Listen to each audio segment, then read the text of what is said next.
Sial gati nasib Nini Madi Suwardani, krame Banjar Sengguan, Desa Penarungan mengui Badung, ngalain di Jalan Pejang. Eni ulian ieu tabrakan di Banjar Yeh Malet, Desa Antige Kelod, Dugas Rabu 20 April. Kapolsek Manggis Kompol Iketut Eka Jaya nyelasang, Suwardani ane menekin sepeda motor Sekupi, teke uli amlepure lakar ke Kelungkung. Ia lantas labuh ulian rurunge belik suwud ujan bales. Di subane motor ngalimpeng, ia lantas ulung. Sagetan ada motor ane penekine teken permane mejalan uli arah Kelungkung.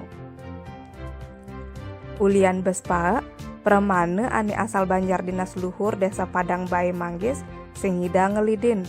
Ia lantas nabrak Suwardani nganti ngalain. Ulian kejadiannya entu, Suwardani ngalain di Jalan Pejang. Ia metatu di pinggang, ajak batesne. Eka Jaya nuturang, mekeda dua korban abana ke Puskesmas Manggis 1, apangman penanganan.